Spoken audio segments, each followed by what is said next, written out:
우리에게 주시는 하나님의 말씀은 마태복음 24장 6절에서 14절 말씀입니다.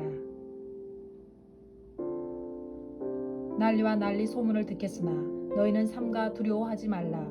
이런 일이 있어야 하되 아직 끝은 아니니라. 민족이 민족을 나라가 나라를 대적하여 일어나겠고 곳곳에 기근과 지진이 있으리니 이 모든 것은 재난의 시작이니라. 그때 사람들이 너희를 환난에 넘겨 죽였으며 너희를 죽이리니 너희가 내 이름 때문에 모든 민족에게 미움을 받으리라. 그때 많은 사람이 실족하게 되어 서로 잡아주고 서로 미워하겠으며 거짓 선지자가 많이 일어나 많은 사람을 미혹하겠으며 불법이 성함으로 많은 사람의 사랑이 식어지리라. 그러나 끝까지 견디는 자는 구원을 얻으리라. 이 천국 복음이 모든 민족에게 증언되기 위하여 온 세상에 전파되리니 그제야 끝이 오리라. 아멘. 할렐루야. 부활하신 예수 그리스도께서는 택하신 사도들에게 보이시면서 하나님 나라의 일을 말씀해 주셨습니다. 큰 다락방 곧 마가 요한의 다락방에 문고리를 잠가두고 두려워 떠는 11 제자에게 나타나신 예수 그리스도께서는 그들을 일일이 사랑해 주시면서 그들에게 또한 만져주시고 또한 만져보게 하시고 그러므로 그들에게 부활의 확신을 시켜주셨습니다. 십자가의 앞에서 그들은 모두 다 예수님을 부인하고 도망가버린 그들이었습니다. 그럼에도 불구하고 예수께서는 그들에게 찾아오셔서 평강이 있을지어다, 성령을 받으라, 이렇게 주님이 말씀해 주셨습니다.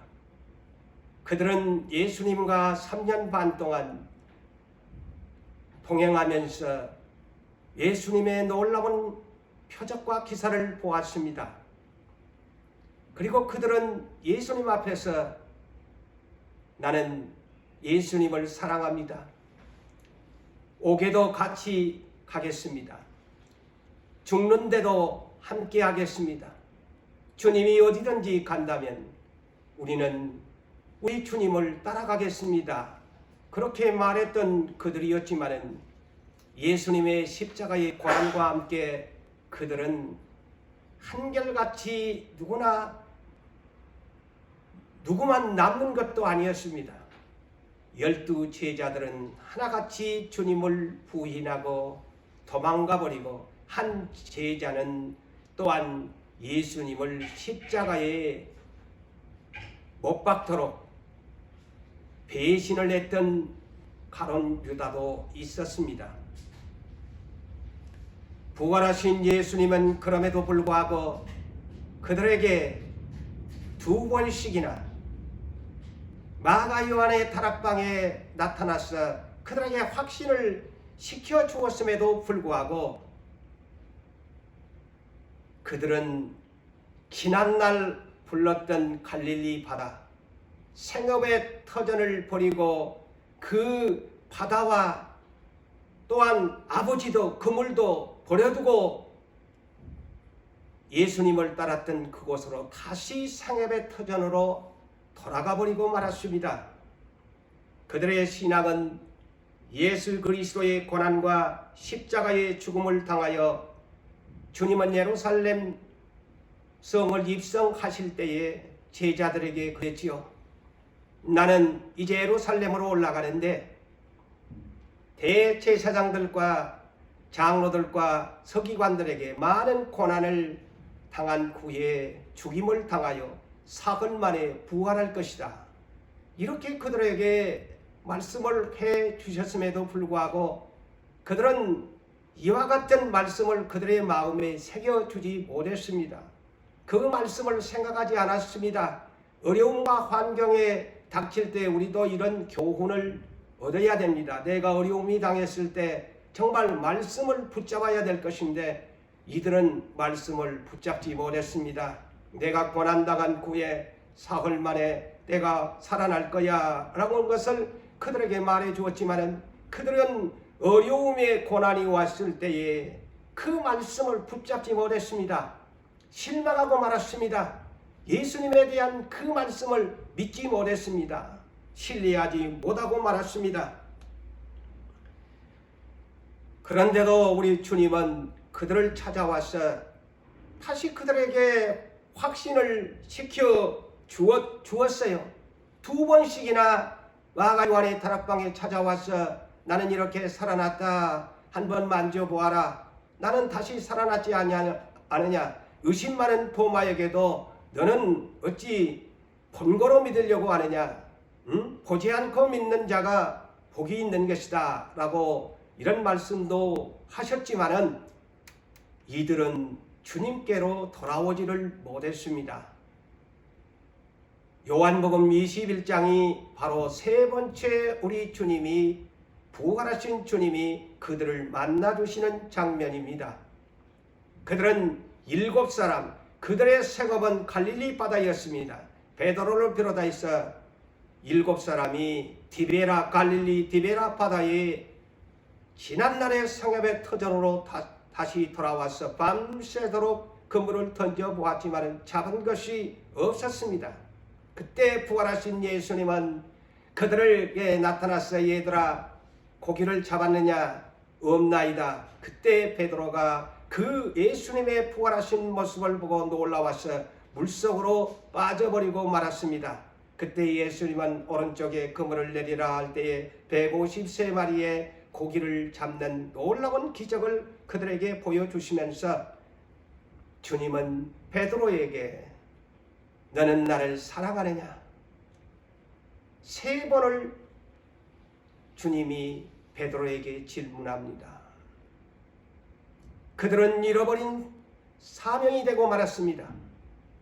주님을 따라서 어디든지 오게도 하나님의 나라를 전파하겠다고 그렇게 큰 호언장담을 했던 사람들이 2번까지나 부활하신 모습을 보여주었음에도 불구하고 그들은 예수님을 버리고 성읍의 터전으로 돌아가 버리고 말았습니다. 그래서 3번째 와서 3번을 부인한 베드로에게 너는 나를 사랑하느냐?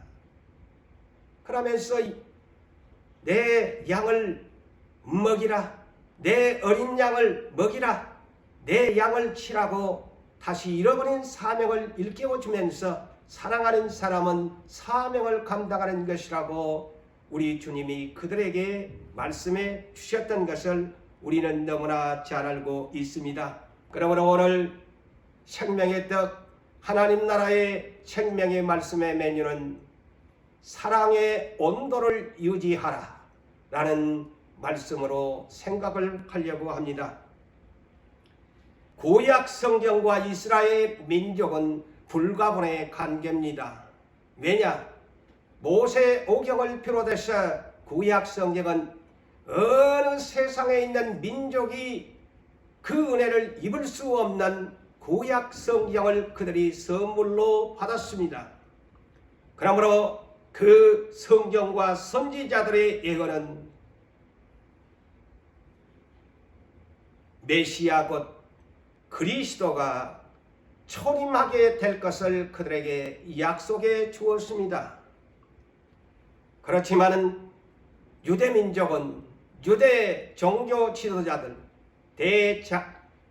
제사장들, 장로들, 서기관들, 곧 납비들은 부패했습니다. 그들의 가르침을 받고 있는 백성은 얼마나 더 부패했겠습니까? 그들은 눈먼 인도자들이었 되고 말았습니다. 현실만 바라볼 뿐 주님이 세상에 오셨음에도 불구하고 그들은 메시아를 기다린다고 했습니다. 메시아를 십자가에 죽이고 말았습니다. 지도자들이 이렇게 부패하니 백성들은 다시 말씀을 드립니다만 얼마나 백성들은 소경이었겠습니까? 그래서 주님이 오셔서 눈먼 인도자들 소경이 인도하니 너도 들어가지 못하고 둘 다 구렁텅이에 너희가 빠지지 않겠느냐 하신 말씀을 보면은 백성들도 다 소경이 되고 만 것입니다. 어둡고 캄캄한 등불 없는 영적 깜깜이 시대, 그 시대는 예수 초림의 시대였습니다. 그래서 예수님이 오셔서 요한복음 5장 35절에 말씀하시기를 여호와는 켜서 비치는 등불이라고 하신 것입니다. 등불이 없는 시대였습니다. 사사가 모두 사사시대에 등불이 꺼져갈 때의 마지막 사사 사무엘 선지자가 그 등불을 끄지 않고 계속 유지하고 있었습니다. 예수님이 오실 당시에도 그 등불을 끄지 않고 켜고 있는 선지자가 있었으니 바로 세례 요한이었습니다. 그러다 보니까 예수님이 열처녀의 비유에서도 왜 신랑을 맞으러 나가는 등불이라고 했을까요? 그것은 의미심장한 얘기인 것입니다. 하나님의 나라 초림의 예수를 기다리는, 그리스도를 기다리는 유대민족, 이스라엘 민족 등불이 꺼졌습니다. 그래서 주님은 오셔서 슬기로운 다섯 처녀와 같이 등불을 들고서 신랑을 맞이할 수 있는 그런 그리스도인들을 찾는다는 그런 비유의 말씀이기도 합니다. 마태복음 13장 13절 이하에 있는 말씀을 보더라도 잘 알 수 있습니다. 이스라엘 민족, 유대 민족이 얼마나 맹인들이었는가. 너희는 내가 왔으나 보지 못하고 있다.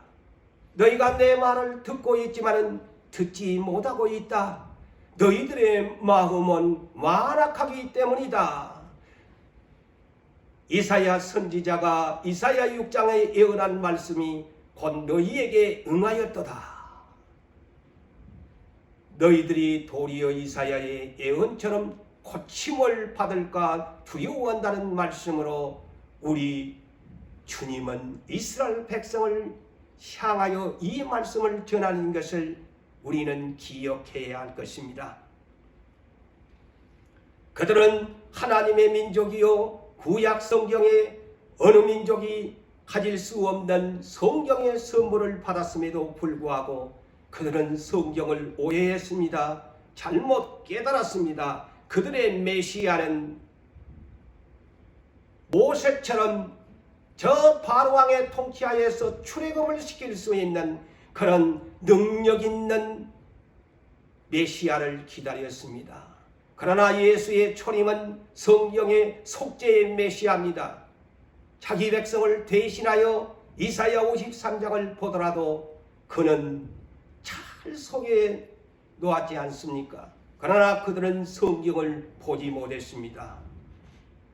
다윗왕과 같은 호전적인 전쟁에 승리하는 그런 메시아를 기다렸고 로마 제국의 식민지의 통치하에서 해방을 시키는 그런 메시아를 기다렸기 때문에 그들은 성경의 잣대를 재지 아니하며 성경을 보지 못했으며 성경을 그들은 깨닫지 못했습니다. 그들의 생각은 오직 인간의 잣대를 가지고 우리를 로마의 제국에서 통치하여서 우리를 해방시킬 그런 다윗왕과 같은 그런 능력 있는 사람 모세와 같이 출애굽을 시킬 수 있는 그런 메시아를 기다리다 보니까 예수를 십자가에 못 박혀 죽게 만들었던 것입니다. 어느 날 갈릴리 나사렛 30세가 되는 청년이 외치면서 하나님의 나라가 가까웠다 회개하라 내가 메시아다 내가 그리스도가 할 때에 그들은 믿어주지를 아니한 것입니다. 갈릴리 나사렛 이스라엘 중에서도 가장 천민들이 사는 그러한 가난한 동네에서 무슨 선지자가 나며 무슨 메시아가 난다는 말이냐. 그들은 천하게 태어난 요셉의 아들 목수의 아들을 메시아로 그들은 신뢰하지 아니했습니다. 믿어주지 아니했습니다. 사랑하는 성도 여러분, 분명히 구약 성경에는 메시아는 성경대로 보고 성경대로 깨달아야 했습니다. 오늘 제가 본문을 소개하는 것도 오늘날 외치는 자 많습니다. 그러나 우리는 성경의 잣대를 재고 성경에서 하시는 말씀을 그대로 믿고 성경을 내 마음판에 새겨서 이스라엘 민족처럼 다시 오실 재림의 예수를 그렇게 맞이해서는 아니 된다는 것을 강조하고 싶어서 오늘 이 말씀을 여러분들에게 소개하는 것입니다. 마태복음 24장은 제자들이 어느 날 감람산에서 예수님과 함께 앉아 있을 적에 제자들이 이런 질문을 합니다. 주의 나라가 언제 임하시겠습니까? 그 징조를 무엇입니까? 라고 예수님에게 질문했을 때 예수께서 오늘 이 마태복음 24장의 본장 말씀 중에서 오늘 본문을 소개하려고 합니다. 난리와 난리의 소문을 듣겠다고 말씀합니다. 이 난리와 난리는 크게는 전쟁을 말하는 것이지만 각종 전쟁을 말하는 것으로 우리가 이해해야 합니다.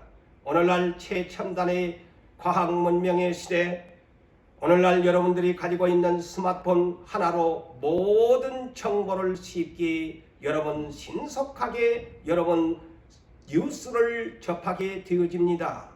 TV를 통해서나 오늘날 이 문명의 사회에서 우리는 난리와 난리의 소문을 신속하게도 문명과 함께 받아들이고 있습니다. 오늘날 우리가 겪고 있는 코비드19, 곧 코로나 바이러스 전염병이라는 그런 뜻이죠. 오늘날 이것 때문에 온 인류는 지금 어느 나라 빠짐없이 이 코로나와의 전쟁을 겪고 있고, 또한 이 코로나 바이러스를 면역성을 강화시키기 위해서 백신도 역시 전쟁입니다. 돈 많은 나라가 이 백신을 취하려고 얼마나 노비를 하겠어요. 가난한 나라들은 이것을 제대로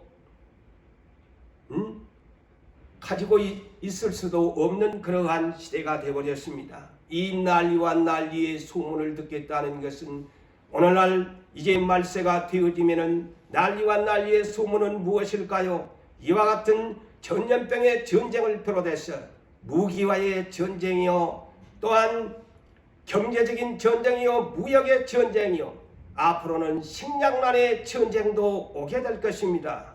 그리고 자원에 없는 나라는 엄청난 자원의 어려움을 겪게 될 것입니다. 그러면서 주님은 난리와 난리의 소문을 듣겠다고 말하면서 너희는 삼가 두려워하지 말라. 이런 일이 있어야 하되 아직 끝은 아니니라 그랬습니다. 이런 일이 있어야 한다고 했어요. 그래서 우리는 이런 일이 있어야 한다는 이 말씀에 주목해야 됩니다. 우리는 시대를 분별해야 된다는 말씀이에요. 이렇게 주님이 오실 때가 되면 난리와 난리의 소문을 하면서 온갖 각종 전쟁들을 우리가 속하면서 하나같이 여러분 오늘날 코로나19의 이 난리의 소식은 날이면 날마다 모든 소식의 1순위입니다. 그러면서 민족을 대적하여 일어나게 될 것이다. 같은 민족끼리 분종한다는 말이에요. 오늘날 저 동남아 지역에 있는 지난날 버마라고 한 나라가 오늘날 미얀마지요. 오늘날 군과 민주주의와의 싸움을 겪고 있지 않아요. 백성들이 죽고, 또한 우리는 대한민국은 한 민족이면서도 유례없는 남북이 분단돼요. 한 민족이면서 분열되어 있잖아요. 서로가 문을 닫고서 남쪽에서는 어떻게 하든지 문을 열어보려고 하지만 북쪽에서는 완전히 문을 닫고 같은 민족이면서도 민족이 민족을 대적하는 그런 시대에 살고 있고, 나라가 나라를 대적하여 일어나겠다. 오늘날 미국이나 저런 중국의 기싸움을 보세요. 무역이나 그 밖의 모든 무기에 있어서도 그들은 기싸움을 합니다. 이런 것들이 나중에는 크나큰 모든 인류에게 재앙이 되는 마지막 시대에 큰 전쟁이 일어나는 비극이 오게 될 것입니다. 그리고 곳곳에 기근이 일어나게 될 것이라고 해서, 기근이 뭡니까? 흉년입니다. 비가 오지 않습니다. 가뭄이 온다는 것입니다. 그러면 식량난이 오게 되어집니다. 저 오늘날 저 육대주에 있는 아프리카를 보십시오. 그 나라는 물도 또한 식량도 매일 세계 유니세프에서는 저 아프리카의 구호를 위해서 손을 벌리고 있지 않습니까? TV마다 유니세프에서 여러분 도와주십시오. 아프리카에 이런 재앙을 만난 사람들을 도와달라고 그렇게 하지 않습니까? 그리고 지진이 있게 될 것이다 그랬는데, 의사인 누가는 이 본 마태복음 24장에 있는 내용을 더 업을 시켰습니다. 누가복음 21장 11절에 보게 되어지면 곳곳에 큰 지진과 기근과 전염병이 있겠고 그랬습니다. 마태는 전염병을 빼고 기록했지만은 누가는 의사이라서 그랬는지 이 병에 대해서 더 업그레이드를 시킨 성경을 기록하고 있습니다. 그래서 전염병 맞지 않아요. 오늘날 유례없는 이 코로나19 온 세계를 강타하고 있습니다. 오늘날 저 브라질을 보십시오. 하루에 4,000명이 죽어간다고 하지 않습니까? 온 인류는 지금 죽어가고 있습니다. 누구 하나 안전지대가 없습니다. 우리가 같은 형제라고 해도, 가족이라고 할지라도 한 사람이 코로나에 걸리면 모두가 가족이 분리되어야 할 그런 상황까지 오는 시대에 살고 있습니다. 그래서 오늘 본문 6절에서 7절은 이런 현상들이 있게 되어지는 것은 이제 재난의 시작이다 라고 예수님이 공포를 합니다. 이 현상이 이제 재난의 시작이다. 중국 말로는 저 미세먼지도요, 이 세상이 폐허가 되니까 그래요. 공해가 심하니까 그래요. 미세먼지도 재난입니다. 재난이에요.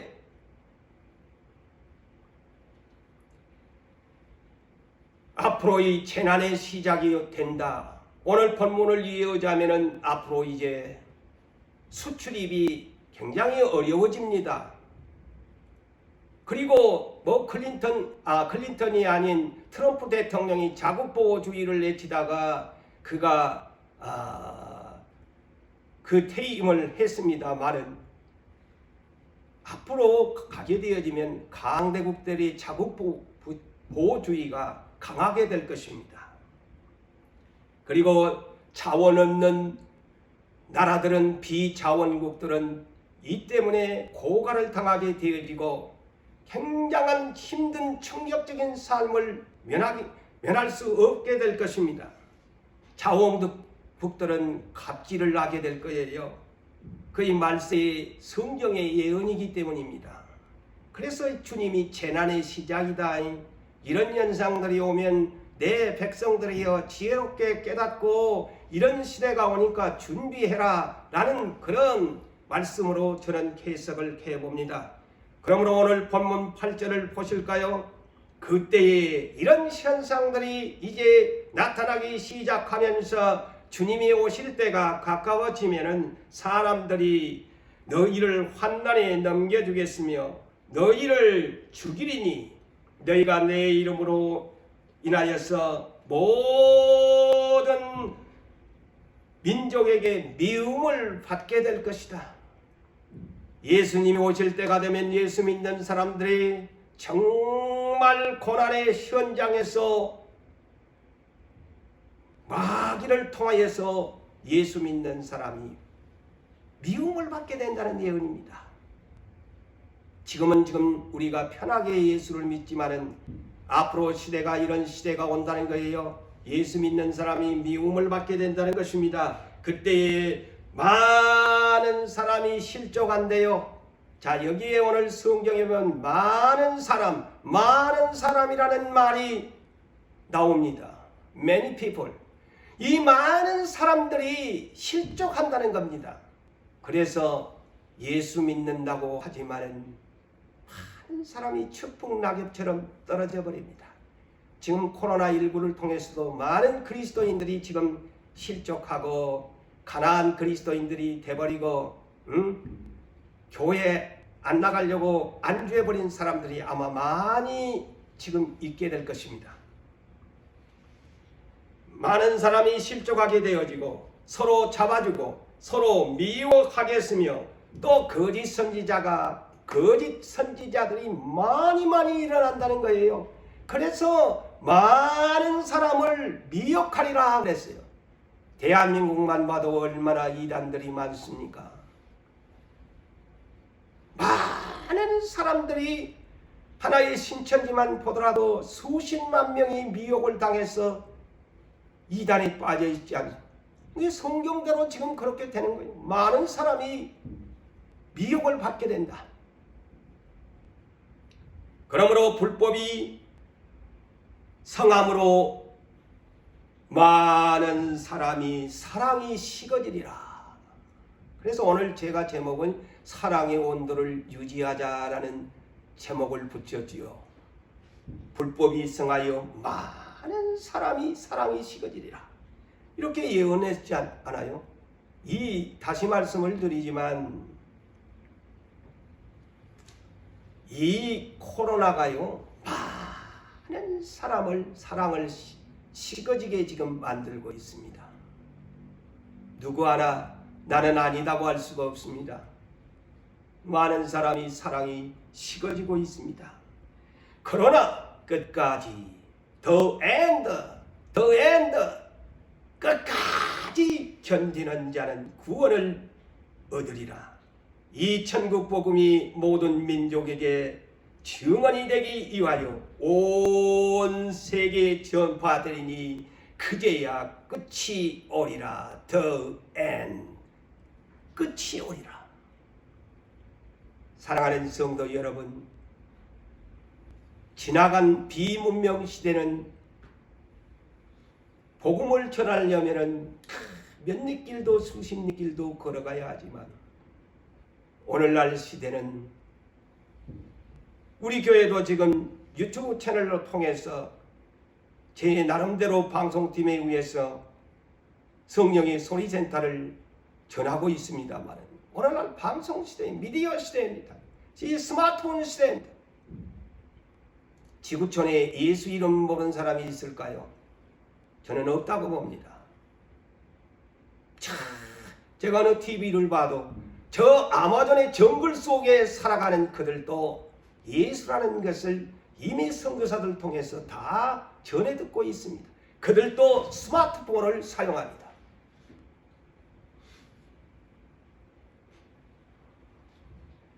본문 12절을 다시 여러분들에게 소개하자면 불법이 예수님의 오실 때가 되면 불법이 성한다. 이 불법이라는 말을 뭔가요? 요한일서 3장 4절에 죄를 짓는 자마다 불법을 행하는 자니 불법은 죄니라. 죄를 짓는 사람들이 많아진다는 말입니다. 아까 많은 사람이 미혹을 받는다, 많은 사람이 실족을 당한다, 그 말이 내나 이 말이에요. 불법이 성한다. 죄를 짓는 사람들이 다 너무너무 많이 늘어난다는 겁니다.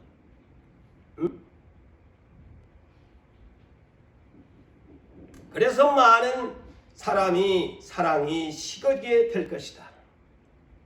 요한계시록 2장 1절 이하에 보면은 성령이 교회들에게 하시는 말씀을 들을지어다 하시면서 7번을 언급하면서 7교회를 지상 물론 소아시아 지역에 있던 그러한 7교회를 통해서 사도 요한을 통해서 환상과 음성을 통해서 예수 그리스도의 계시를 기록한 7교회지만 이는 장차 세상에 있는 모든 교회를 대표하는 7교회라고 저는 그렇게 해석을 합니다. 그 중에 가장 먼저 에베소 교회입니다. 에베소 교회는 처음 사랑을 버린 교회예요. 사랑이 식어져 버린 그러한 교회였습니다. 그래서 성령은 그 교회를 책망했습니다. 뭐라고 책망했느냐? 너는 처음 사랑을 버렸느니라. 처음 행위를 가지라. 회개하지 아니하면 내가 너에게 가서 너의 촛대 곧 교회를 그 자리에서 옮겨버릴 것이다. 충격적인 말씀이지요. 교회라고 다 교회겠느냐? 사랑을 잃어버린 교회, 그 촛대를 그 자리에서 옮겨버리겠다. 버리겠다는 것입니다. 오늘날 모든 지상의 교회는 이 말씀에 충격을 받아야 되고 회개해야 되고 처음 사랑을 버린 신앙의 교회라면 모든 교회가 우리 노구산 교회를 비롯해서 모든 지상의 교회는 처음 사랑을 버렸다면 회개해야 됩니다. 아무리 찬송을 부르고 아무리 기도를 하고 아무리 주 앞에 받은 직분을 감당해도 처음 사랑을 버린다면 주님에게 사랑을 받지 못하는 것입니다. 고린도전서 16장 22절에도 말씀합니다. 누구든지 예수 그리스도를 사랑하지 아니하면 저주를 받을지어다 라고 말씀합니다. 저주를 받을 것이라고 사도 바울은 말하고 있습니다. 사랑하는 성도 여러분, 고린도전서 13장에서 말씀하고 있습니다. 사랑이 없다면, 사랑이 없는 것은 아무리 내가 어떤 형태로 주님의 일을 한다고 할지라도 아무것도 아닙니다. 내 몸에 있는 모든 것으로 내 몸을 불사르게 헌신하는 것 같지만 사랑이 없는 것은 아무 유익이 없는 것이다. 사랑은 모든 것을 참아내는 것이고 모든 것을 믿는 것이고 사랑은 모든 것을 바라는 것이고 사랑은 모든 것을 끝까지 견디는 것이다. 사랑은 언제까지나 떨어지지 아니하는 것이다. 믿음, 소망, 사랑, 이 세 가지는 항상 있을 것이지만 그 중에 제일은 그레이트 러브, 가장 훌륭한 것이 뭐냐? 사랑이다. 그래서 주님은 십계명 중에서도 이렇게 말씀을 하시지요. 마태복음 22장 37절 이하에 수직적인 하나님의 사랑, 수평적인 이 십자가의 이웃에 대한 사랑 뭐라고 합니까? 마음을 다하고 뜻을 다하고 내 목숨을 다하여 사랑하라. 이것이 십계명의 요약입니다. 여러분, 오늘날 우리가 우리 안에 성령님을 모시고 살아갑니다. 갈라디아서 5장 22절에서 23절에 성령의 9가지 열매 중에 가장 먼저가 사랑의 열매입니다. 내가 성령님을 모시고 살아가면 하나님에 대한, 예수님에 대한 사랑, 내 이웃에 대한 사랑, 그 열매를 맺어야 성령의 사람이라는 것입니다. 우리는 범사의 온도가 유지되어야 합니다. 모든 환경에서도 정상적인 온도가 우리에게 필요합니다. 사랑에도 온도가 필요하고 유지되어야 된다고 저는 봅니다. 우리 그리스도인들은 더욱 사랑의 온도에 민감한 반응을 보이면서 사랑의 온도를 조절할 줄 알아야 된다고 저는 봅니다. 그래서 사랑의 온도를 하려면 언어의 온도를 높여야 된다고 봅니다. 언어의 온도를 높여라. 당신이 사랑의 온도가 유지되려면 언어의 온도를 높여라. 세상에서는 언어에 대해서 항상 긍정적인 언어를 원합니다. 그런 사람이 리더십을 가지는 자의 하나의 조건이라고 말할 수 있습니다. 그러나 우리는 예수 믿는 사람은 긍정이라는 단어보다는 믿음의 말을 하는 것이 더 그리스도인으로 효과적인 언어를 쓰는 것으로 저는 생각을 합니다. 믿음의 말을 해라. 그리고 모든 사람에게 배려하는 말을 해주라. 설령 나에게 유익이 되지 아니한다고 할지라도 그 상대에게 배려하는 말, 그의 언어다. 그의 따뜻한 말을 해주라. 따뜻한 말을 해주라. 마태복음 12장 36절에서 37절에 예수님이 심판대에서 어떤 것을 심판한다고 합니까? 모든 사람의 혀에 대한 말, 어떤 무익한 말을 하든지 너의 말로 의롭다함을 받고 너의 말로 정죄함을 받으리라 하는 것처럼 민수기 14장에서도 10사람들과의 그 부정적인 언어 때문에 심판을 받지 않았습니까?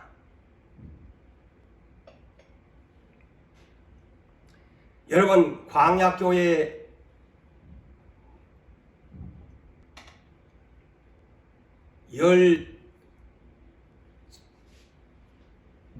수령들 여러분 잘 아시지 않아요?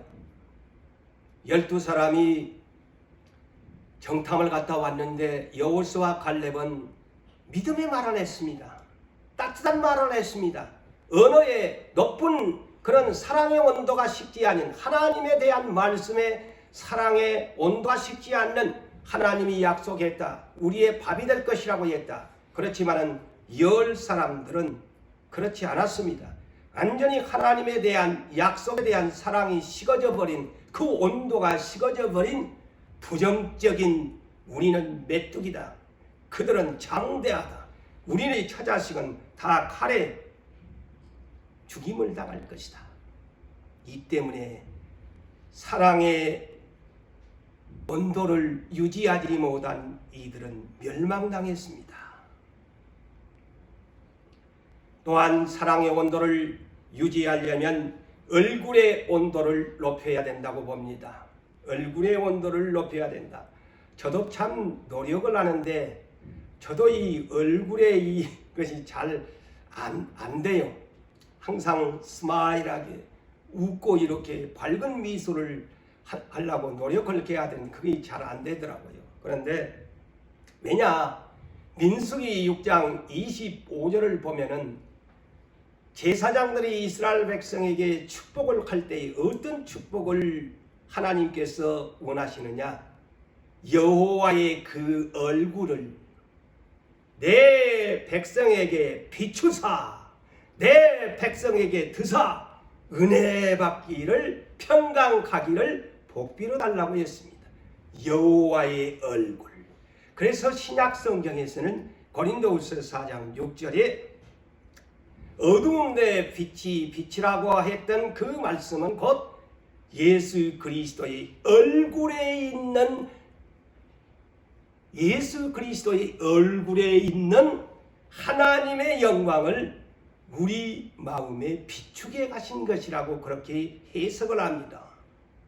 그래서 하나님의 얼굴은 항상, 예수의 얼굴은 항상 빛의 얼굴이라는 거예요. 영광의 얼굴이라는 거예요. 그래서 우리는 예수 믿는 사람은, 사랑의 온도를 유지하는 사람은 언제나 미소와 친절의 얼굴의 모습을 모든 사람에게 비춰줘야 된다. 그런데 우리는 가끔 제 자신도 여러분도 모르게 차가운 얼굴 모습, 구름 낀 얼굴 모습, 남이 보기에 참 차갑도록 구름 낀 그런 얼굴의 모습을 보일 때가 많습니다. 빌립보서 4장 4절 이하의 주 안에서 항상 기뻐하라. 다시 말하노니 항상 기뻐하라. 그것이 얼굴의 온도입니다. 사랑의 얼굴의 온도예요. 예수 믿는 사람은 고난이 와도 다른 사람에게 티내지 말고 속으로 감추고 밝은 미소. 지금 봄의 소식을 여러분들이 접하고 있습니다. 봄의 소식을 접하고 있지요. 꽃들은 항상 웃습니다. 누가 꽃을 싫어합니까? 그 웃는 꽃모습을 보고 모두 다 다가갑니다. 사랑합니다. 당신은 꽃입니다. You are the flower. 당신은 꽃입니다. 우리 예수 믿는 사람은 그런 평을 받아야 되지 않을까. 그렇게 저는 제 자신과 더불어 여러분들에게 그런 말씀을 전하고 싶습니다. 그리고 사랑의 온도를 유지하려면 믿음의 온도를 높여야 한다. 믿음의 온도란 것은 뭐냐? 우리가 예수 믿는다면은 아까는 믿음의 말을 해야 되지만 믿음의 이 온도는 뭐냐? 두려워하지 않는 것, 담대한 것, 어떤 일에도 실망하지 않고 낙심하지 않는 것입니다. 히브리서 10장 38절 이하의 오직 의인은 믿음으로 말미암아 살리라. 뒤로 물러가면 하나님이 그를 기쁘지 않는다고 했습니다. 뒤로 물러가면 안 돼요. 믿음은 진행형입니다. 앞으로 진행형이지 뒤로 물러가는 퇴보형이 아니다고 성경은 말을 합니다.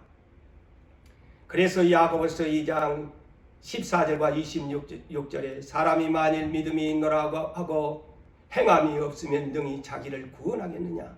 행함이 없는 믿음은 죽은 믿음이다. 죽은 믿음이다.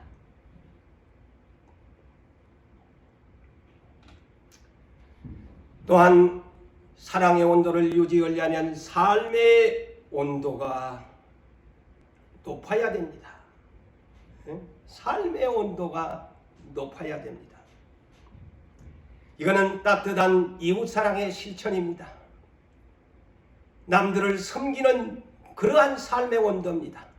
내가 크고자 하는 것이 아니라 내가 겸손하게 남을 섬겨주고 또한 그리스도 안에서 봉사하고 자기의 이해를 생각하지 아니하고 있는 힘을 다해서 헌신하는 그러한 빛의 사람, 너희는 세상의 빛이라. 착한 일을 함을 통해서 하나님께 영광을 돌리라는 말씀을 생각해 보면은 우리는 삶의 온도가 높아야 된다. 여러분, 사람의 온도는 36.5도에서 37도 내지는 정상적인 온도라고 그렇게 말을 하지요. 38도가 되면 지금 코로나 때문에 위험하지요. 사람은 이렇게 체온이 36.7 지난달에는 그랬습니다만은 오늘날 이런 온도를 우리가 유지해야 됩니다. 그래서 전도서 4장 11절에도 우리는 한 사람이면 어찌 따뜻하냐? 두 사람이면 따뜻하지 않느냐? 우리가 추운 겨울날 따뜻한 커피 한 잔이면 온몸이 그 따뜻한 커피 한 잔에 온몸이 따뜻해집니다. 따뜻한 물 한 잔이 온몸을 따뜻하게 해줍니다. 저 조류의 세계를 보십시오. 그들이 알을 낳습니다. 어떻게 생명의 부활을 시킵니까?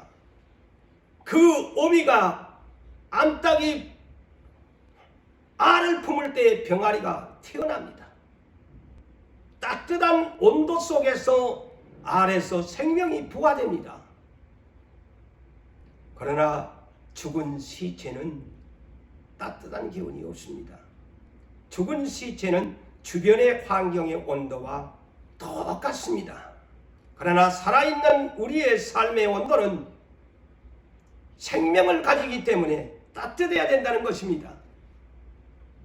의학적으로도 저체온은 질병이 발생할 이유가 높습니다. 암세포가 발생한다고 합니다. 암세포가 성장한다고 합니다. 면역성이 약해집니다. 그래서 사람의 온도도 정상적인 온도를 유지할 때 건강하지만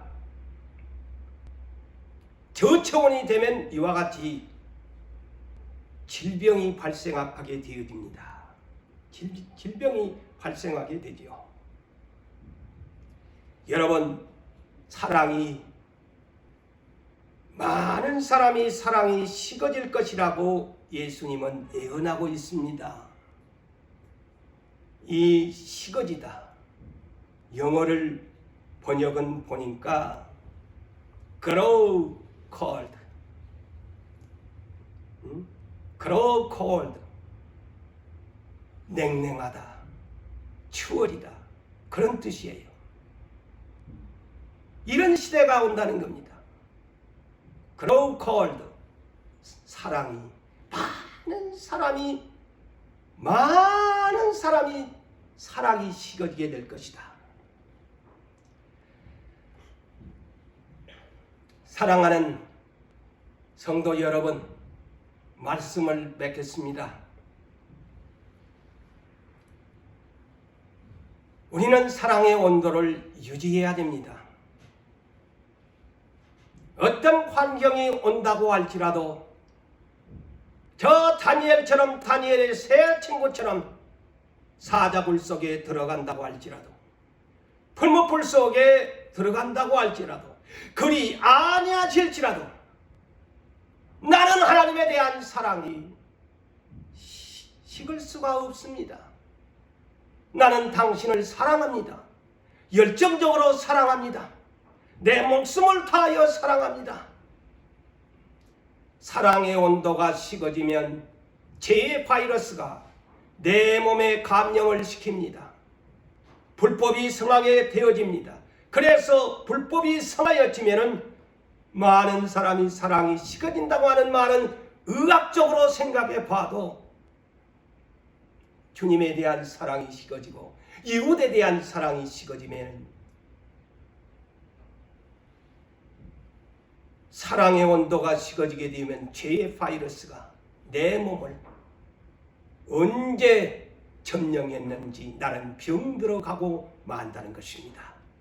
저체온이 되어지면 질병이 발생함과 같이 여러분 사랑의 온도를 유지해 주시기 바랍니다. 오늘 이 설교를 듣고서 여러분 묵상하시면서 이 코로나19로 인하여 비대면 예배 가운데서 내 신앙은 과연 사랑의 온도를 유지하고 있는가? 깊이 묵상하시면서 사랑의 온도가 식어져서 죄인 되지 마시고 많은 사람이 사랑이 식어지리라는 그 말씀에 응하여 버리는 여러분 자신이 아니 되기를 주의 이름으로 축원합니다.